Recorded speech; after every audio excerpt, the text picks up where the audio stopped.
Hey guys, Jamie from Rugby Renegade here, and today we're talking about another big mistake we see a lot of rugby players make, and it's doing too much. Now you can understand why this happens. You think about yourself, you kind of decided you want to improve your performance, you want to get fitter, stronger, faster, whatever it might be. You go and do a load of research, there's tons out there on the internet, and it tells you need to do this, this and this, and you want to do as much as you can to make it as big a improvement performance as possible. And we understand it, you're motivated, that's great, but sometimes you go a little bit overboard. And to try and explain that, I talk about adaptive energy, and we've only got a certain amount of energy in our body to adapt and recover from the training we do. So recover initially and then adapt and get better and improve.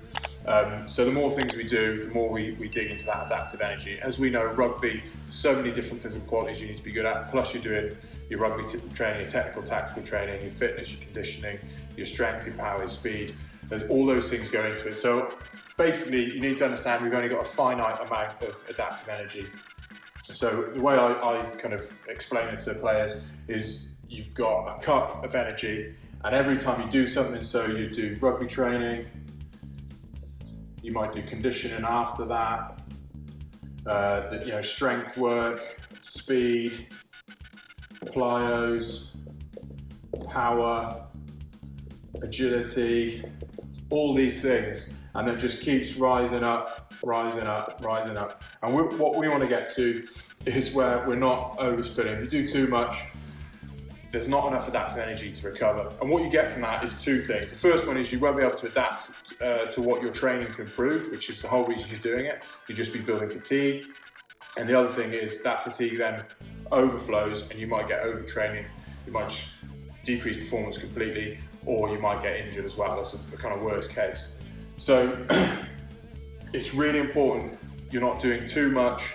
What we often see is some guys go, well, I saw this program's really good for hypertrophy here, and then I also want to get more powerful and faster, so I'm doing this other program here. Try and combine a few programs. You can't do that. You need one program where the whole focus of it is to improve whatever it is you need to improve performance. So it's very individual, and that's what we do. We help rugby players find out what that is and put a program in place that they can adapt to and improve over time.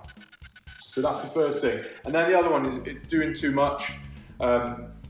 Kind of touched on it in doing too much of different things. So we talk about finding that one thing that improves your performance and then carry over to all those other things. And then the other thing is doing too much in too little time. So we talk about speed and power being the differentiators between average and elite players, and over time we want to improve our power and speed and train appropriately for that. And what we see is kind of the culture in rugby is if you're not blowing out your ass, you're not sweating profusely, you're not about to vomit, it's not a good session. It's great that we want to work hard, but we also want to work smart and make sure that we're making those improvements that'll actually improve performance down the line. So we often see guys going, I'm going to go and do a speed session, and they kind of get bored with the rest periods and they end up cutting the rest periods down. It just turns into a conditioning session. What happens then is maybe your first 1 or 2 reps are fine. As the rests get shorter, that fatigue, again similar to this, that fatigue builds up and then the performance drops down. And the problem with speed and power is you've got to be moving as fast as possible, to then be telling your body you need to move faster, if that makes sense. So if there's fatigue, you're not going to be moving that much faster. Yeah, you might be improving your conditioning, but you're not improving your speed and power.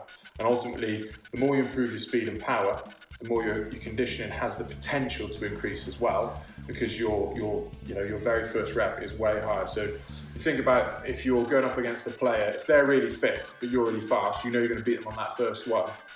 So let's beat them on the first one, and then over time increase the ability to be able to repeat those better efforts, so you beat them every single time. Hope that makes sense.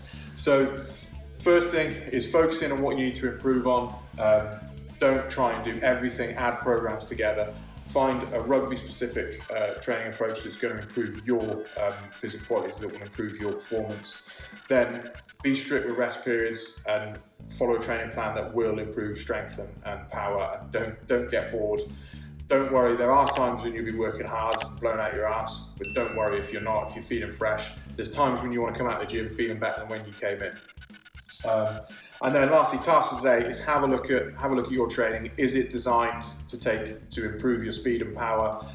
Is it focusing on your one thing that will help improve that? And also, have you done those sessions where you got bored and you end up turning it into a conditioning session? Have a look at your training. Are there periods in there where you're actually really getting that speed and power element, where you have a full recovery and your performance is driving the session, not how tired you feel at the end of it? Hit us up in the comments below any questions and how you feel about your training, where you want to take it.